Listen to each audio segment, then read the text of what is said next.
वंश लेखकों को मिले संस्थागत पहचान की मांग तेज, गहलोत से मिला प्रतिनिधि मंडल राम सिंह राव। आज पूर्व राज्य मंत्री राम सिंह राव के नेतृत्व में वंश लेखकों के प्रतिनिधि मंडल ने पूर्व मुख्यमंत्री अशोक गहलोत जी से मुलाकात कर वंशावली लेखन से जुड़ी देश प्रदेश की ज्वलंत समस्याओं को पूरी मजबूती से रखा।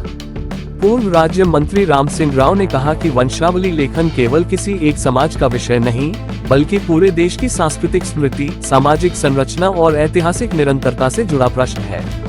उन्होंने कहा कि अगर आज इस परंपरा को संस्थागत संरक्षण नहीं मिला तो आने वाली पीढ़ियां अपने ही इतिहास से कट जाएंगी। इसलिए प्रदेश स्तर पर वंशावली प्रकोष्ठ की स्थापना समय की अनिवार्य मांग है। प्रतिनिधि मंडल ने कहा कि वंशावली लेखन केवल पारंपरिक कार्य नहीं, बल्कि समाज की ऐतिहासिक, सामाजिक और सांस्कृतिक पहचान का मूल आधार है।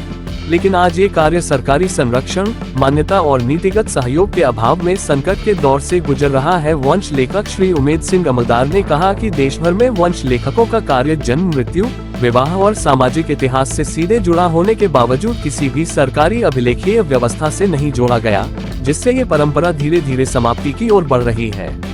वंश लेखक श्री रूप सिंह राव ने कहा कि डिजिटल इंडिया के दौर में भी वंश लेखकों को पूरी तरह नजरअंदाज किया जा रहा है, जबकि यदि इन्हें नीति के तहत जोड़ा जाए तो ये सामाजिक ऐतिहासिक दस्तावेजीकरण की मजबूत रीढ़ बन सकते हैं। वंश लेखक श्री जितेंद्र सिंह राव ने कहा कि वंश लेखक समाज आजीविका, पहचान और सम्मान के त्रिस्तरीय संकट से जूझ रहा है, जिसके कारण नई पीढ़ी इस परंपरा से दूर होती जा रही है। वंश लेखक श्री यतेंद्र सिंह जागा ने कहा कि कई राज्यों में वंशावली दस्तावेजों को अनौपचारिक मान लिया जाता है, जबकि सामाजिक और प्रशासनिक स्तर पर इन्हें वैध और उपयोगी मान्यता दी जानी चाहिए। वंश लेखक श्री प्रेम सिंह जागा ने कहा कि जब सरकारें विभिन्न वर्गों और पेशों के लिए प्रकोष्ठ बना सकती हैं, तो हजारों वर्षों से समाज का इतिहास संजोने वाले वंश लेखकों को उपेक्षित रखना अन्याय है।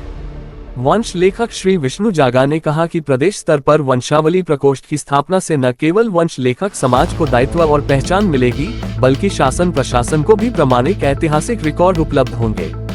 पूर्व मुख्यमंत्री अशोक गहलोत जी ने प्रतिनिधि मंडल की बातों को गंभीरता से सुनते हुए आश्वस्त किया कि वे वंश लेखक समाज की मांगों को लेकर शीघ्र ही संबंधित स्तर पर संवाद कर ठोस पहल करेंगे।